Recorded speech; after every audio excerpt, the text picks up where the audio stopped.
These are famous Christmas carols. I know it ain't Christmas, but I'm going to do these Christmas carols. These are good American patriotic Christmas carols, and God bless America, and thanks for coming to see. Get a job, you bum bum bum bum. Money don't grow on trees, you bum bum bum bum. Silent farts, deadly farts. All was calm, not for long.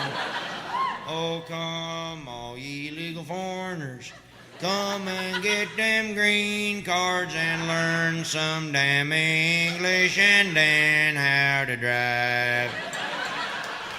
I wish my mother and I get hit by a car. I wish my mother and I get hit by a car. I wish my mother and I get hit by a car so I wouldn't have to hear her bitch.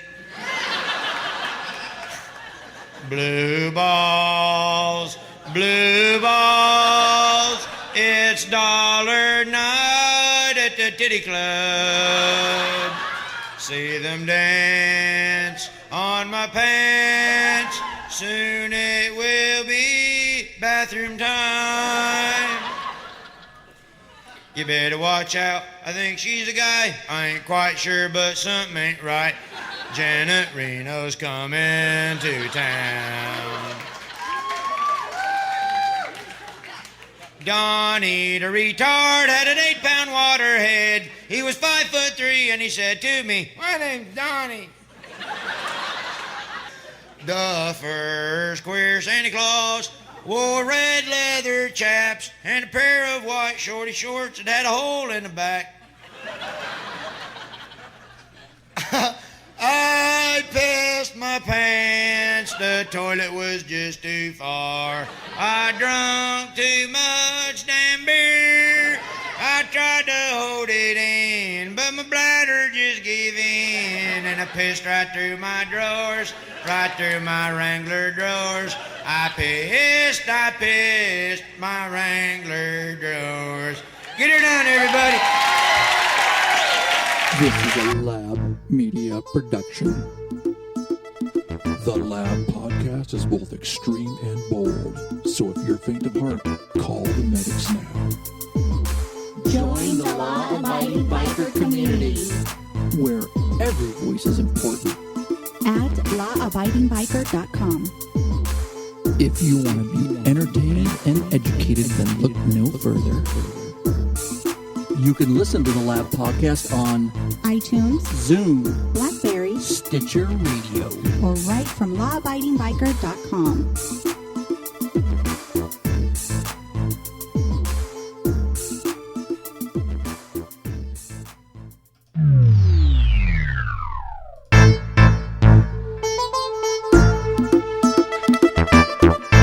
Oh yeah, feel it. That's right, guys. You made the journey back here. Awesome. I want to welcome you back to another episode of the Lab Podcast, the official law-abiding biker podcast. That's right.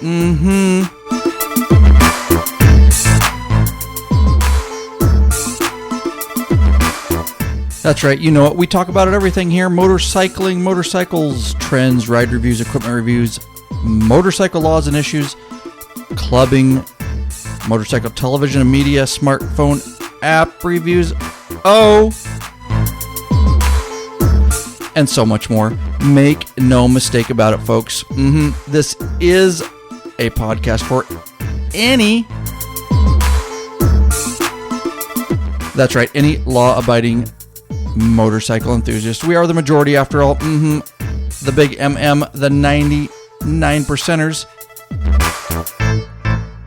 Let us be heard.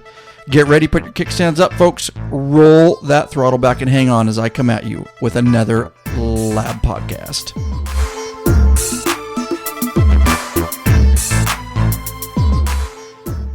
Welcome back, guys. Super stoked for this episode, which will be lawabidingbiker.com/27 for any show notes that you may need. This is Ryan Erlacher, your host of the Law Abiding Biker Podcast and your high-tech redneck So yeah, I have got a very special Christmas episode for you guys. I just did an interview, and I want to get this out to you guys. A very special interview, but you're going to have to stay tuned a little bit to hear that interview. So yeah, I am in the studio alone today, and because I did most of it is going to be an interview, and so I'm a little sad. It's lonely in here by myself because I'm used to having Popeye. I'm Popeye. Yeah, used to having Popeye, Lurch. Yeehaw, yeehaw. LD. Yep, Oscar. Miss Oscar in here, and of course, Chewy. But anyways, yeah, enough of that. Those guys will not be in the studio today with me. So, like I say, it's a special Christmas episode. Of course, I opened with Larry the Cable Guy, some twisted Christmas carols, and I will embed that. That was straight from YouTube. It's available on YouTube, and I will embed that in the show notes. Again, guys, there's going to be a lot of notes, a lot of links, and if you want those links, lawabidingbiker.com/27, and you can get all those links, all the show notes, all that good stuff. I want to start out the show really quick, just to talk about a few things. I just put out, I want you guys to be aware, 2013 has absolutely been amazing.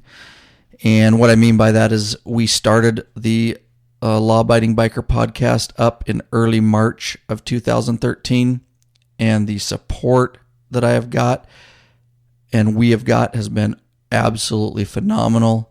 It has really been overwhelming. All I can say is I'm humbled by it. This will probably be the last episode of 2013, and then early 2014, of course, we'll kick off. We've got a couple episodes in the bucket, and we'll kick off 2014 in style and get you guys some episodes right off the bat. But like I say, this will probably be the last episode before the new year. So I want to wish you and your families a very Merry Christmas and a Happy New Year. Enjoy the holidays, and yeah, we'll get back at it in 2014. If it's not snowing in your area, get out and ride. That's what we love to do. I was just out riding yesterday. It was a little bit below freezing, but there was no snow, and I'm okay with that. As long as I can get out and ride, it was really nice to get out, even though it was really cold. The sun was out, and it was a little sketchy in a few places, but not terrible. Just got to be careful of the overpasses that freeze up, so I kind of went around those. But yeah, it was really nice to get out and just think and clear my head for the holidays. So I have put out, since we've last episode, lawabidingbiker.com/vlog05, VLOG05, which is a little bit about bikers entering the winter months. So go ahead and check that out. That'll be in the show notes. And I also put out lawabidingbiker.com/vlog V as in Victor, LOG06. And that is basically what I'm doing right now, which is talking about 2013 and thanking you guys so much for the support that you've shown us. And really, this podcast through 2013, of course, I have videos for sale, and I appreciate everybody that's purchased videos. And that's /purchase, or excuse me, /buy videos. Really appreciate that. You guys that have bought videos, and you get a little something, and you're supporting us at the same time. So, but by far, I will say, in 2013, most of the support we've got has been via donations, and I'm super humbled by those donations. We've had some even donations, like I say on my vlog, even during the Christmas season, which is just even more humbling for me, because I know money's tight during the Christmas holidays, during the Christmas season, and yet people are still willing to give donations. So I will, at some point during this episode, talk a little bit about those donations and some of the people that have donated. I always like to give credit to those people. We are getting a ton of emails. Again, real quick, don't forget, you guys can get a hold of us at our hotline, 509-731-3548. Again, 509-731-3548. That's our hotline. Of course, lawabidingbiker.com/voicemail, /speakpipe, /voice message, /email. Any of those things will get you in so that you can leave either an internet voicemail or an email to us. We've been very fortunate through 2013 to have so much support, so many voicemails, so many emails. I'm getting so many emails now. I cannot air all of them on the show, and I apologize for that, guys. But a lot of the emails are just, thank yous and things like that, which are just awesome, and why I keep doing this thing and why we keep doing this thing. That is the best part about this, is meeting all the new people from all around the world, literally all around the world, and connecting. Don't forget, if you guys want to check us out anywhere, I've made the site really easy. If you forget, it's all lawabidingbiker.com /Facebook /Twitter /LinkedIn /Google+. Anything you want to check out, or you want to follow us on any of those social media platforms, I made it super easy by those links, and they will take you directly to those areas, because everybody uses a little bit different platforms when it comes to social media. So let's talk about just a couple emails here real quick, and then we'll get into the main content of the show. And I really mean it when I say you really need to hear this interview. It's an interview I did, and I'm so humbled that this gentleman came on to the Law Abiding Biker podcast, and that I can get this information out to you guys. So real quick email, and this is from Charles. Yeah, Charles, and I don't know where Charles is from, but glad there are groups such as yours. I heard your most recent podcast. As a first-time listener, I was impressed by the message. I will continue to listen and have a lot of back issues to work through. Best regards, Charles. Thank you, Charles, very much. I really appreciate that you are enjoying the podcast, and look forward to 2014. Stay tuned. Email from Harlan Wayne, aka Nevada Sun. Do you have a video about how to adjust the final belt drive? I have a 2010 FL TRX, and I know that the belt is just too loose. And here's my response to him, guys. The only video we have right now that is published is the Harley rear wheel removal video, which is lawabidingbiker.com /rear wheel. And it does show some of the basics of adjusting the final belt drive on a Harley Davidson. It may be helpful. I will eventually publish a complete and thorough video in the future, probably 2014, on every aspect of adjusting the final belt drive. So keep checking back, follow us, check out the website. Email from one of our loyal listeners, John O'Keefe from Ireland. Howdy, John. And he's awesome. He always emails at the right time and bust our balls, and really awesome. And anyways, it was in reference to episode number 24. And he says, hey guys, top of the morning to you. I just listened to Lab 24. Great podcast. I feel like a celebrity. And however, I'm finding it hard to believe you're all law-abiding biker as you openly and repeatedly commit murder on the Irish accent. So, like I said, he's always sending funny emails like that. And he talks about and if you listen to our last episode, I believe it was lawabidingbiker.com /SOA07. Yes, correct. It was. That was our season finale of the Sons of Anarchy, which we do episodes in between, and that's a little extra golden egg that fell on your lap. So he's referring to that, and he says, as for the IRA, which are the kings, obviously, in the Sons of Anarchy episodes of the Irish IRA, they are really mild. They're a lot scarier in real life, haunt your dreams kind of stuff. I'd say there are a lot of Irish Republican Army guys who watch Sons of Anarchy and roll around on the floor with laughter. Also, Ireland is a year behind the USA on the Sons, so thanks for all the spoilers. Haha. So yeah, I didn't realize they're a year behind in Ireland on Sons of Anarchy, so he gets to listen to our podcast and kind of figure out what's going on in the new season. So very, very cool. Yeah, with regards, I asked him a question, and he says, with regards to the pricing of Harley Davidson in Ireland, a 2014 Street Glide is It basically converts in US to $32,500. Wow. So when you guys think we aren't blessed here in the United States, we absolutely are, because we get them for a lot less than that. That's fairly expensive for a street glide. Just to put things into perspective, he says Vance and Hines duals and a tune-up basically converts to $1,600, $1,650. Wow. And John has bought some of our videos on how to do stuff, and so obviously a lot cheaper. Oh, and he says thanks to Europe and gives a wink.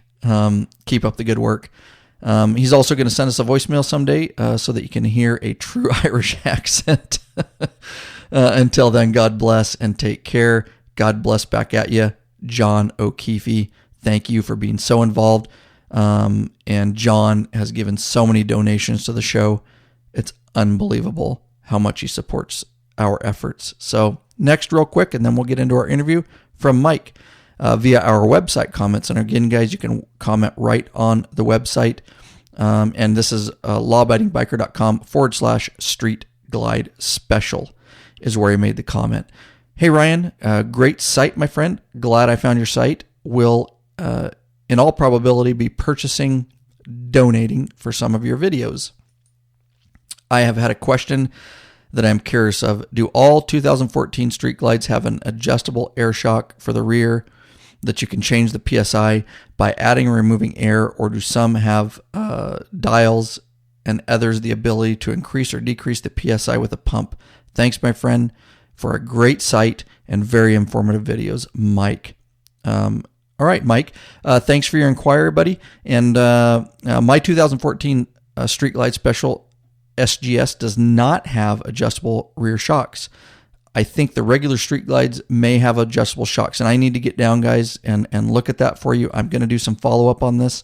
But I believe the Street Glide regulars may have adjustable shocks. I'm not completely sure of that at this time, but like I say, I will check into it. I will be looking into this and cover it on an upcoming Law Abiding Biker podcast episode, so stay tuned. And again, likely in 2014. Thank you, everybody, for your emails. I really appreciate it. And we'll talk a little bit later about some of the donations that came in, some of the recent donations.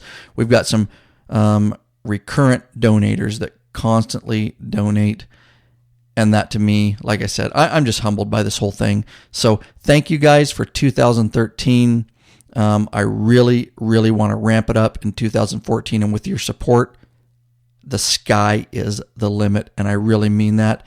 The more you guys support us, and everything you're doing for us, the more content, the more stuff, the more motivated I am and the guys are to put stuff out. And the more people we meet, that's one of the best parts, like I say, is just meeting the law-abiding biker community. There's a bunch of other sites for other bikers and other, smaller portions of the motorcycle community, but we have really grown so fast in 2013. It's beyond my wildest expectations, and I just can't say enough to you guys. It's because of you. It is not because of me. I work really hard on this stuff. I've got a full-time law enforcement job. I do this on the side, but really, I humbly tell you, I can't do this without you guys. And your input and your thanks and your purchasing stuff and your donations and just the support on the Facebook page and Twitter and Google and all that. I don't know what to say. I really don't have words to say it. So all I can say is thank you. So let's get into our main topic today. And I am so humbled by this. I talked about it, and let me look here real quick. Let me see if I even have it up. I cannot off the top of my head remember what episode, so I'll talk, and if I get off track while I'm doing this, I apologize. I'll talk while I'm looking at some of my notes here to try to figure out what episode it was. Stand by. I got to sign in here real quick. All right, guys, it was, I'm back. I had to look that up for you, but it was lawabidingbiker.com/22, episode 22, when we talked about this. And it was those who have been down and those who are going down. But in that episode, we also talked heavily about the film Why We Ride, which is a documentary motorcycle film, and it is by Gnarly Now Entertainment is who makes it. And I had a opportunity, and like I said, I cannot believe that I got this opportunity. I had been in contact and through Facebook and some email. But Why We Ride is a documentary motorcycle film, and it is produced.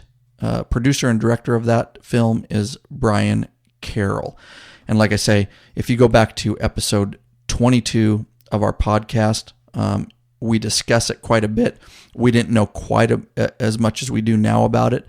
Now that I've talked to Bryan Carroll, the producer director, and I have a full Skype interview with him. He took some time out on a Sunday of all days, and he had a family obligation, but this guy is class A.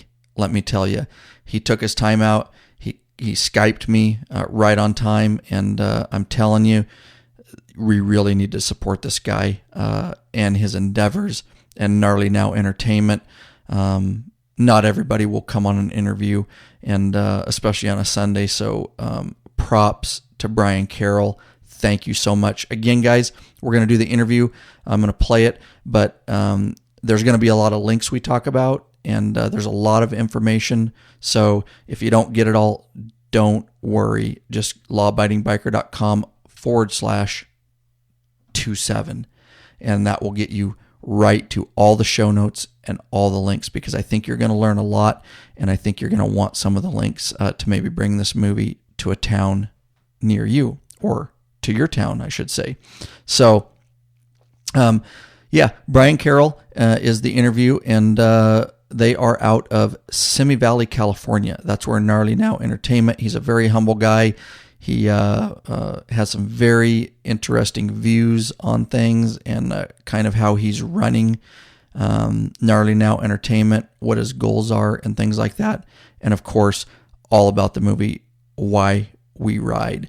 And I'll have an embedded trailer in the show notes and all that. But it is a motorcycle documentary, and it is all about. It's not just about street motorcycles. It's not just about dirt motorcycles. It kind of covers everything. And the cool thing about Bryan is not only that he's humble and he's willing to be on this show, but that he rides a motorcycle himself, and which is a lot of his inspiration for doing this documentary, which really needs to be seen on a big screen, and we'll talk about that during the interview. But I just want to say, guys, I'm not sponsored by Why We Ride Film. I'm receiving no money whatsoever. I did this simply because I believe in Bryan Carroll's cause and the Why We Ride Film. So I took it up on myself to put this out and to support it. He really appreciates what we're doing here at lawabidingbiker.com. Like you'll hear him say, actually, I'm not sure in the interview, but I've talked to him on the phone before. Like he says, there's enough crap out there. There's enough films and junk about the 1%ers and the dirt bags and all that. People don't want to see that. Okay, we are the motorcycling majority. We are the 99%ers. It's about time we're recognized. We are what drives the motorcycle industry. We drive sales, we drive development, we drive everything. So that's a lot of why I started this little venture of lawabidingbiker.com is I want us to be heard. The majority. I'm tired of, of course we watch Sons of Anarchy, and that's fine, but that's strictly for entertainment purposes, and we know it's entertainment, we know it's fiction, it's not how the real world works, and I'm okay with that, but really, you guys out there, the law-abiding bikers, are the ones that should be recognized. We are the majority. We rule. We rule the roads, and we rule sales. We rule everything. Believe me, the people that are, your big motorcycle stores and whatnot, and internet shops and all that, okay, they aren't making money from the 1%ers, okay? They're making money off us, and they need to cater to us, and we need to tell them what we want. So we are where their money comes from. It's not that small 1%er. Heck, a lot of them don't even have money to buy stuff. So anyways, enough of that rant. But here we go. And again, this is an interview with Bryan Carroll, the producer director of the Why We Ride film. Please bring it to your town. Please support it. Please share it. Again, he's not a sponsor of mine. I'm doing this all because I want to. And kick it out to your friends. And by doing so, he's in projects and working on some other motorcycle films, as you'll hear in the interview. So anyways, here we go. Enough said. All right, and on the phone here with me, I'm super stoked. I have Mr. Bryan Carroll, who is the producer, director of the Why We Ride. It's a documentary motorcycle film, of course, and just want to say hi, Bryan. How you doing? I'm doing great, Ryan. How are you this evening? I am doing good, but it sounds like it's a little warmer down in your neck of the woods. Yeah, it's going to be a nice Christmas. Oh, good. I want to talk. Really appreciate you being with us. I'm super humbled by the fact that you would do an interview with us, and I know our listeners are absolutely going to love this. You are correct, the producer director of the Why We Ride film. Yes, Why We Ride. Me and my partner James Walker produced it together, and I directed it. Okay, and I was doing a little bit of checking, and now your company is Gnarly Now Entertainment, correct? No Entertainment is my new production company. It was started back in 2008. Yes. Okay. And I'll have some links, guys, all my listeners out there, I'll have some links in the show notes to everything we talk about in this show. So you're from, it looks like, is it Simi Valley, California? Simi Valley is actually where our production office is. It's about 35 minutes west of Los Angeles. We wanted to be right next to a place called Hopetown. Hopetown was a really famous racetrack in the 60s. It was the first time in dirt biking that we beat the Europeans. So I always figured if we're going to make a motorcycle doc, we want to be somewhere where it's prevalent to the motorcycle community. Very cool. And what part of give me Simi Valley, California? What's the nearest big city? Because I didn't look it up. I would say we're basically right in the middle of between Los Angeles and Santa Barbara. We're about right halfway in between those two big cities. Okay, cool. I just want to talk about, obviously, Bryan, you have some experience. This isn't your first rodeo, so to speak, your first film. Can you just give us a brief overview of some of your previous work? Sure. I started in this business back in 1986 as a grunt or runner, as they call this, a PA. I was a kid from Battlefield, Utah. Got a chance to work in the film industry and just jumped on it. And just was right place, right time, as they say, and had the right attitude. My very first movie I did was a movie called Predator. I was a 19-year-old kid on that, and I just fell in love with the process and really jumped into editing first. And I did editing for about 17, 18 years, worked on some other shows with Joel Silver like Die Hard. And then I started getting into visual effects and technical and got to work on Titanic, which was awesome with Jim Cameron. And then really got the bug to do what I always wanted to do, which was direct and produce. And a gentleman by the name of Michael Mann, who claimed to fame was the very first Miami Vice, gave me that break. And basically, me and him were both gear nuts, loved cars, loved motorcycles, loved anything that had a piston in it. And he said, why don't you come on? And we started working together, and I started anything that flew or rode on rubber, I got to direct those scenes. So that's what got my bug going until 2008 when I went off on my own, and I have a family and kids now, so I started my own company. Very cool. Wow, that sounds like some neat work you got to do.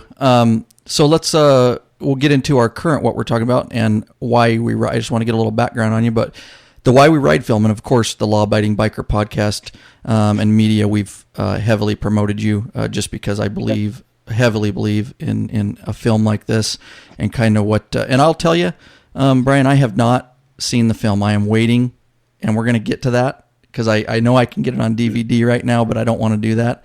And so all the questions I'm asking are like from a standpoint that I have not seen it, and that is true. I have not seen it. So. I guess first thing, the Why We Ride film, we talked about it on a couple episodes ago on our podcast, and it is a motorcycle documentary. And so I guess my first question would be, and we've talked a little bit in the past, but you ride a motorcycle, street, dirt? Yeah, I do actually. That's kind of where the whole inspiration came for this movie. Is I grew up around motorcycles my whole life. I mean, everybody I knew had some kind of a motorcycle strapped on the front of their truck with the camper on the back, because everywhere we went. And I came up around, started with a little mini bike, and came up around motorcycles and rode them into my 20s and into my early 30s, and then actually stopped riding and didn't know why I didn't. And that's kind of was the inspiration behind this movie. Was there was a lot of us like that, and just that rode and always rode, and actually kind of funny. The very first piece of 8mm film that exists on this planet is this little 9-second piece of film that's me at 3 years old sitting on the tank of a 1968 Honda Enduro or Yamaha Enduro, that every day my dad would throw me on this tank, and I'm holding on to the little crossbar on the handlebars there, and we go riding after dinner every day up into the hills to pick wildflowers for my mom. So it's definitely been in my life, my entire life. Very cool. Now, I missed part. Are you riding right now? I am actually, yeah. It's actually how this kind of all started was in a few years ago. James Walker, who's my partner, found this great script of a movie I wanted to do about the racers in California and then throughout the country, and the very first Daytona 200 racer, Ed Kretz. So we went up to visit his son, Ed Kretz Jr., who was also a Hall of Famer and AMA as well. And he had this amazing garage with all this memorabilia. And I was sitting there, and I spent about 4 hours with Junior, and we were just talking about all these amazing things and his father and racing. And he was sharing all these great stories, and he kept coming back to the same common denominator, which is motorcycle is shared. And it's not only shared amongst friends and riders, but it's also shared amongst family. And what we were really talking about was stories about spending time with our family, and about adventures, and about all these amazing times. And it really kind of got me thinking about my own family. And I was kind of like, I rode and I stopped riding. Well, I don't know why I stopped riding, but more importantly, I have kids now. And why am I not sharing this with my kids? And why am I not letting them experience all these adventures? And that's right there was a life-changing moment. That's why I said, I know what my next movie is I'm going to do Why We Ride. And that was the beginning of it. Awesome. And how long was that in your mind before you put it into action and decided this is what I'm going to do, and you started production? It literally was, we started, it would have been July of last year. And within 4 weeks, we had a little bit of money, a camera, and we were on our way to Sturgis to start shooting. So it was, the minute I knew this was what I was going to do, we were gone. And Why We Ride, why is very important to me. I live my life by why. I don't put what first, and I don't put how first. I put why first. How, we'll figure it out. What will be what comes out at the end of it. So the minute I knew this is what we're going to do, I knew right then and then we had to do this, and I had to do this movie right now. That's awesome. Now, that's a kind of a great segue into the next, what I was curious about. And you said you went to Sturgis to shoot. Where was some of the locations, and some of maybe the furthest locations that you shot the film at? Sounds like you traveled around a bit. We had fun. We started at Sturgis, which then led us to Bonneville, then off to the few spots down here in California, Cal City, up in Monterey, over to Daytona for the Daytona 200, then down to Daytona Bike Week, up to Massachusetts, into Springfield, to see the very first Indian plant, meet the Bear family down into New York, and then back over through mid down through the Central Coast. We were, you name it, South Dakota, North Dakota. Traveled as much as we could in the short time that we had to shoot this thing. Wow. Now, so you're all over. Sounds like you're traveling around, and sponsorship, I was talking to you and reading a little bit about, but you kind of had a unique,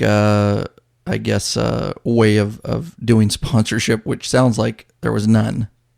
No, in 2008, when I left the studio system and started my own production company, it was very life-changing for me, because I had a family and kids, and me and my wife completely changed our lives so that we could be at home, be with our kids, and teach our kids good morals, good values. And I wanted to make movies that my kids could enjoy and that my kids could watch. And in order to do that, I had to be 100% free and have complete creative control. So when we first started making this movie, we did go like, well, it's a motorcycle movie. We got to go find sponsors. Why wouldn't we?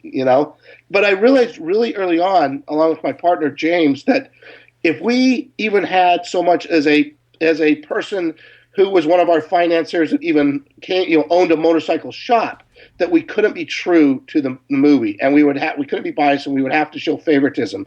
And for this movie truly to become Why We Ride, I couldn't have any sponsorship at all, including not even any of the energy drinks. We had to find true investors that were only invested in the product because of our talent and our skills and our belief in us. And actually, all the people who did invest in our movie, not one of them actually rode a motorcycle, funny enough. They really looked at it as a business deal, and that allowed me to not show favoritism and to be completely creative and let the movie truly sing and tell the story that it needed to send. All right. Well, I'm not completely naive to that. So what, basically what you're getting at is obviously if, a large motorcycle company or energy drink sponsors a film in that industry, there's going to be conditions with it, right? Oh yeah. I mean, and even if they say there wouldn't, I kind of think as a filmmaker, you're going to lean that way a little bit, just out of generosity. We tend to do that. Sure. So, okay. So just private investors is really how you got up and going. Yes, sir. Okay. Now let's get into, and here's what I talked about earlier. I have not seen the movie, and I want to buy the DVD really bad, but I don't want to. And you filmed this movie, and I guess is it fair to say, I mean, I know there's DVDs out there and some people can't see it, but it really needs to be seen on a big screen. Is that true? I now interrupt your regularly scheduled podcast for some important announcements. Very quick, and we'll get right back to the interview, guys. Absolutely awesome year. Just want to say real quick, throw out there, Craig Carlson from Linwood, Washington. Wow. And I've been in contact with him via email. A very, very substantial donation. Absolutely. I still can't believe it. Enough said. I can't believe it, and I've been in contact with him. Right during Christmas, he threw this donation out there, and it is very large, and thank you so much. Of course, I appreciate every donation. And again, right before Christmas, and hopefully we can meet up with you, Craig, and sometime this summer. Of course, he's in Linwood, Washington, which is just west of the Cascade Mountain Range from eastern Washington, so a couple hours away, and hopefully we can meet up with you. Thank you so much, brother. God bless you and your family for Christmas. Thank you for supporting our show. John O'Keefe from Ireland. Thanks, John O'Keefe. Of course, John is an awesome supporter of this show and donated 2 more times. Once earlier in the month and now right before Christmas. God bless you, John O'Keefe, and I'm going to give it my best shot. Thank you, John O'Keefe, for the donations. God bless you, brother. Okay, that's all I got. And I know I murder it. The accent, but that's all I got, brother. That's my Christmas gift to you. But thank you so much, John O'Keefe. I'm speechless. I don't know if we'll get to meet you someday, but God, I'd love to get over there, or if you're ever over here, just to meet you in person, brother. You're a good man. God bless you and your family. Greg Gaxiola, a huge supporter of the show from California, donated again. Greg, God bless to you and your family. I've also on the Facebook page, he's been very involved. There's a picture of him and his family. His, should I say better half, Greg? Anyways, and his dog. I didn't mean the dog. But no, we're going to meet up with Greg this summer, hopefully in California when we're down there for our summer trip. So thank you. Of course, there's a lot of other donations that have come in, and I will get those to another podcast. But I want to get you guys right back into this interview. I really hope you're enjoying it. Let's get back to it. It needs to be seen on a big screen. That's how I filmed it. But more importantly, it needs to be seen with a crowd. I mean, when I was making this film, I was going to put all 26 years I had of this industry into making this look as big and as great and try to tell the story of these interviewees the best I could. And it had to be on a big screen. What I realized while making this movie was the motorcycle community is so connected, and they share everything that we knew that we had to screen it the way you would a bike night or anything else like that. It's so great to be in a big theater with 200 or 300 other guys sitting around you, or families who, you'll see each other looking at each other and kind of nod their head, and we all get it. And that's who we are as a community. Is the we is really important inside this movie. That's how he wanted us to see it, was for we to see it. And originally we were going to hold up on the DVD, but we got a lot of requests from people that had seen it and said, I want to give this to my mom, or I want to give a DVD to my friend or my brother, or stuff like that. So, for Christmas as a stocking stuffer. So we did a quick little run to get a few out there for people, but we actually have more screenings already going next year than we already have this year. Great, and I will have links in the show notes, guys. They are for sale if you really can't wait for the big screen, or you can't. I'll have links in the show notes to the Why We Ride Film website, and they can get them on Amazon and eBay. All right, so talking about the big screen, now this isn't a movie that was released to all theaters, and let's talk a little bit about tugg.com, and that's tugg.com.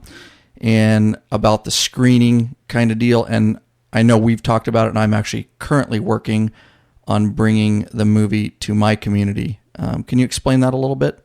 Yeah, well, we once we finished this movie, and we kind of knew all the way on, there was no way Hollywood was going to take this movie and help us release this and get it out to the masses. And the theaters were not going to bump a Hollywood movie to let us do that. So we were, again, looking for innovative ways to get this movie out to our writers and to our fans and to fellow writers like us. And we started talking to a couple of companies that could help us with this. And one in particular came along, and it was called Tugg. And we kind of told them what we wanted to do. And so working together with them, we kind of came up with two hybrid ways of getting this movie out for writers to see. And basically, they allowed us to pretty much get into almost any theater in any city in the country, at any time that we wanted to get in there. And how it would work was kind of the same way that we do a lot of things in our life. It's completely crowdsourcing. I could be living in Bountiful, Utah, and say, I want to do a screening of Why We Ride on January 8th. And I can go to Tugg, or I can actually go through my website, whyweridefilm.com, and there'll be a link to do your own screenings. There'll be a little page that'll show you how to do it, and it links directly into Tugg. And I can say, I want to do a screening on this night here. And Tugg will go out. They'll help us get the theater. They'll let you know, hey, we got the theater. It's ready for you to go. And then you can start emailing all your friends or doing it on Facebook and say, hey, guys, instead of doing bike night on Thursday night, we're going to all go down to the local theater and we're going to watch the movie. And then that also gets advertised on Tugg's site, on our site, and on our Facebook page. So anybody in the town now, or within the vicinity, can now buy tickets as well. And what it's allowed is it put the control of the theaters into the fans' hands. And for this movie and our community, this family of ours, it's the perfect movie to do that with. Is we should be able to say, we want to watch this. How do we get it? Because otherwise, we'd be waiting in line, and a lot of people would never even get this movie. Very cool deal when I found out about it. Have you used Tugg or this before on a movie, or is this your first time? I haven't actually, and it's a fairly new site, and it wasn't exactly set up for what we're doing, but this working together with them with what we're doing now, it's revolutionary. It's going to really, I think, for any kind of a passion movie like ours, it's going to allow a whole new platform for it to get out there to fans around the country. Absolutely. And I was looking, and obviously I have a screening that I'm trying to bring here. And for the listening audience, it's basically you got to, it doesn't cost anything. It doesn't cost the person that's setting it up anything, and you can attach your name to it, obviously. And then you got to get like 75 or 100 people. Is that correct? And as long as they buy tickets through this service, then the theater commits, and then you pick a date and everything, and you show it. Is that correct? Yeah, that's pretty much it. What it is the theater needs about 70% of the tickets sold. That guarantees the screening, and what that is that way the theater's getting paid. The theater gets 70% of all ticket sales, so that way they're getting paid. So at least they have what they need, and then they can say, "Great, we'll do the screening for you." So it works great, and it helps for the thresholds. Now, what has happened too is we have another system that we set up for dealerships, and we got a bunch of dealerships now coming on, which is great, where they want to do the screenings, but what they'll do is they'll we got it's kind of a system where they'll buy those 70 tickets. So we'll do a price. They'll buy those 70 tickets and they'll give them out to people at their dealership, their friends, guaranteeing it. And then we also send them some posters and some fan packs and stuff like that. So now the which is really cool is the local dealerships are starting to follow and see what the fans are doing and saying, hey, this would be a good way to go out and host this for host this for all of our clients who bought bikes from us and who are loyal to us in our little small down dealerships. We'll go out and do it, and then they'll have like a dinner afterwards or at a local restaurant. This month alone, a lot of them have been tying it to charities where they had a Marine there and they've been doing Toy for Tots run, which has been really a great way to do this. I'm glad you brought that up because I did notice that. I was on your site the other night, and yeah, you can actually attach a charity to this also, guys. And part of it will go to your charity of choice.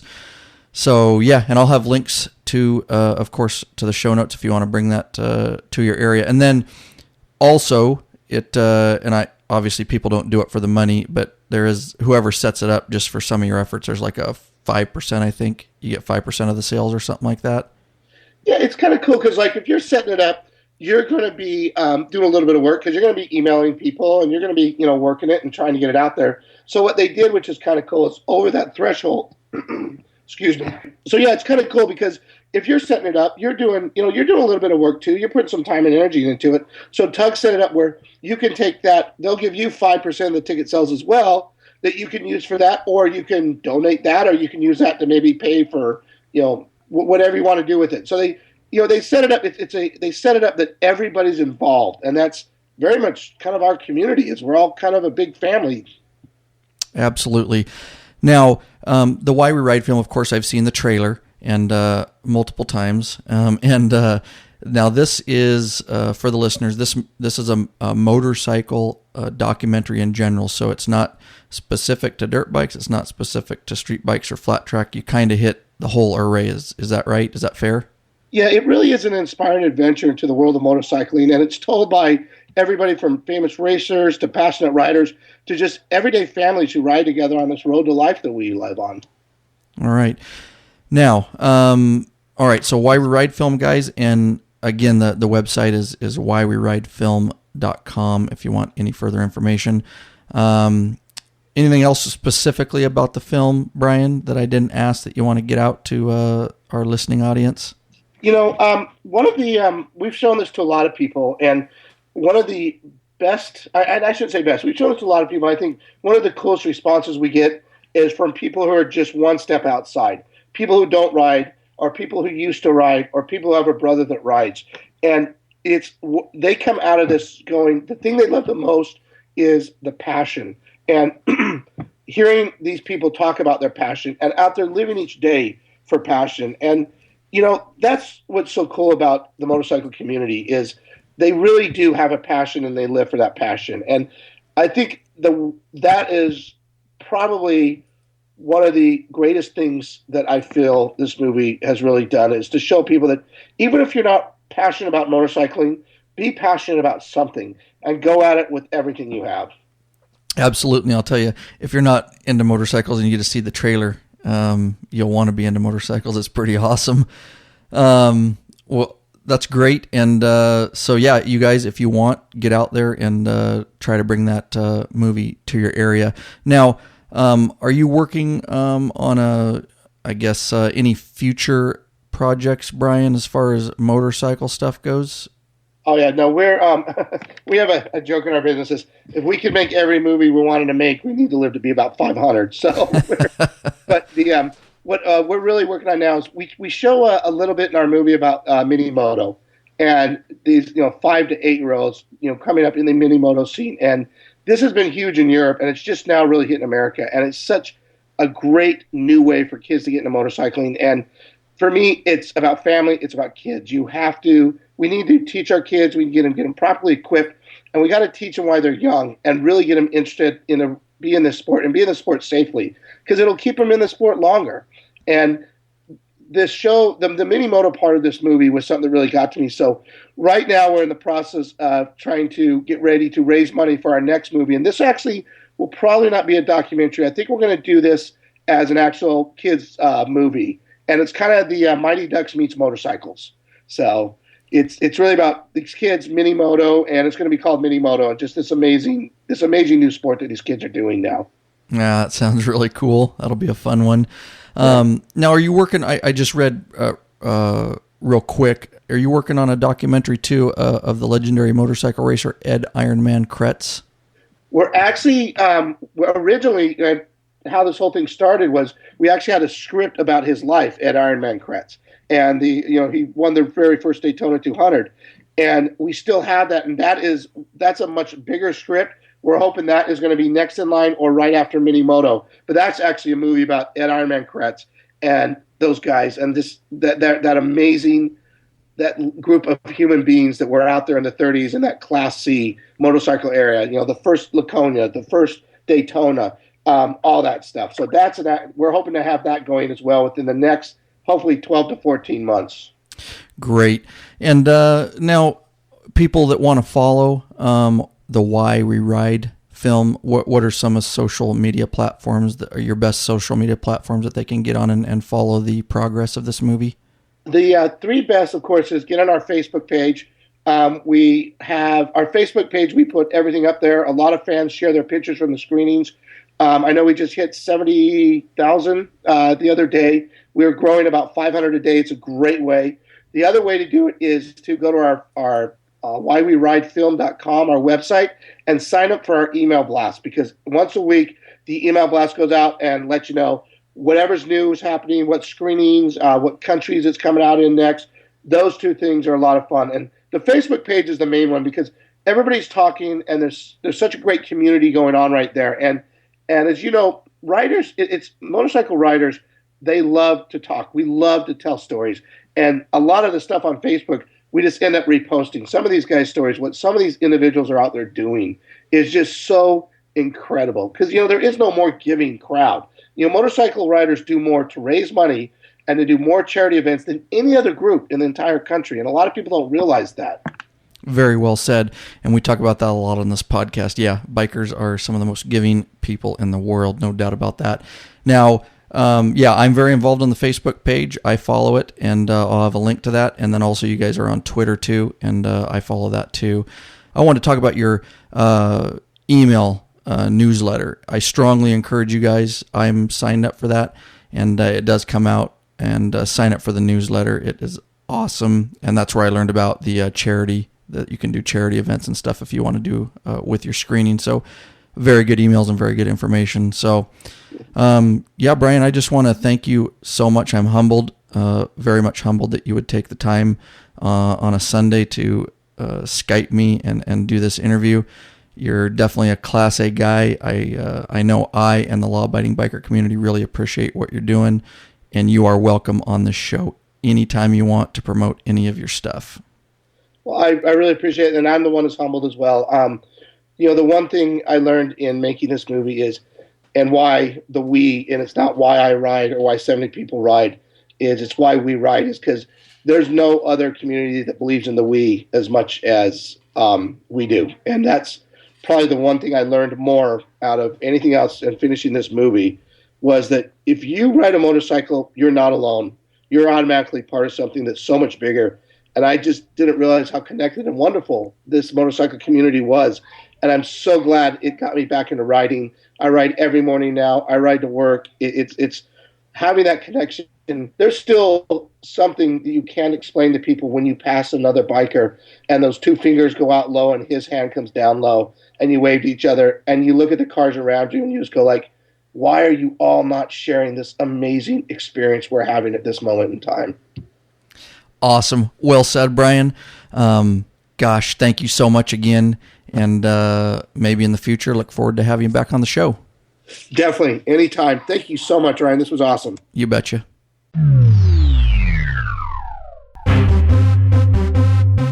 Well, guys, I really hope you enjoyed that interview with Bryan Carroll, producer, director of Why We Ride motorcycle documentary film. Thank you, Bryan. Merry Christmas and happy holidays to you and your family. You are a Class A guy for coming on this podcast. and taking the time out of your Sunday evening to be here. You guys, if you want to support us and take us right into 2014, let's ramp it up. Sky is the limit, guys. You are the reason that lawabidingbiker.com exists. Of course, I work hard at it. The guys work hard at it, but without you, we've got nothing. lawabidingbiker.com/donate/donations. Either way, it'll get you there. Or if you want a video and you still want to support us that way, /buy videos. I'm extremely humbled. I cannot believe how far we've grown, how fast this has went. In 2013, we just started in March, and here we are. And I'm beside myself, guys. I really don't know how it grew so fast. But like I say, I give the credit to you guys. You're the reason. I want to keep cranking out awesome content, which is why I really want to ramp it up in 2014. And you guys are the reason for that. So let's keep growing the law-abiding biker community.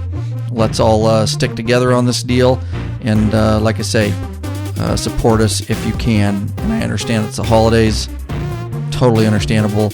But we still had some donations even during the holidays. Amazing. I can't understand that. But anyways, I'm trying to take it all in, and I will continue to keep things reasonable for you guys, and I do it for you. I really do.